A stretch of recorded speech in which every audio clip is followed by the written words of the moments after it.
বগুড়া থেকে ঢাকা, চট্টগ্রাম, সিলেটের টিকিট বিক্রি শুরু হয়েছে ৩১শে মে থেকে। কিছু কিছু কাউন্টারে ১৫ তারিখ পর্যন্ত, আবার কারো কারো ১৭ তারিখ পর্যন্ত টিকিট নেই।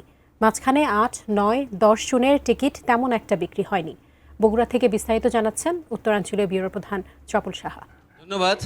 বগুড়া থেকে কিন্তু আপনার ঢাকা, চট্টগ্রাম, সিলেট যাওয়ার ফিরতি টিকিট বিক্রি শুরু হয়ে গেছে এবং আমরা যেটা দেখতে পাচ্ছি যে ৩১ মে থেকে তারা বিক্রি শুরু করেছেন এবং এখন আমাদের যেটুকু শোনার সেটা আমরা শুনে বুঝতে পারছি যে ১৫ থেকে ১৭ তারিখ পর্যন্ত বিভিন্ন কাউন্টারের টিকিট নেই।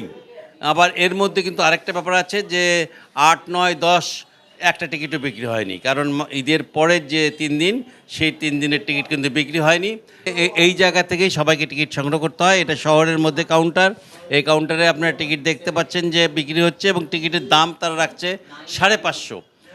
তাদেরকে যদি আমরা জিজ্ঞেস করি তাহলে বলে যে তারা গভর্নমেন্ট রেটে নিচ্ছে। টিকিটের রেট আপনারা সঠিক এবারে আমরা টিকিটের রেট একই রাখছি, যেটা আপনার নমিনালি চলে সেটাই রাখছি আমরা। নন এসি ৫৫০, এসি আপনার ১০০০। ঠিক আছে, এটা অল টাইম মানে ঈদের সময় এসির এটা আপনার সরকারি রেট ভাবে ১০০০ টাকা আমরা করি। আপনারা শুনতে পাচ্ছিলেন যে ১৩, ১৪, ১৫, কারো ১৬, ১৭ পর্যন্ত টিকিট নেই।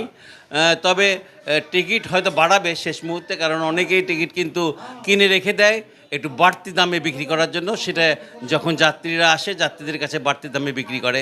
এটা বগুড়ার কেন সব জায়গাতেই এই অবস্থা চলছে। মোটামুটি এই আমার কাছে ছিল সর্বশেষ।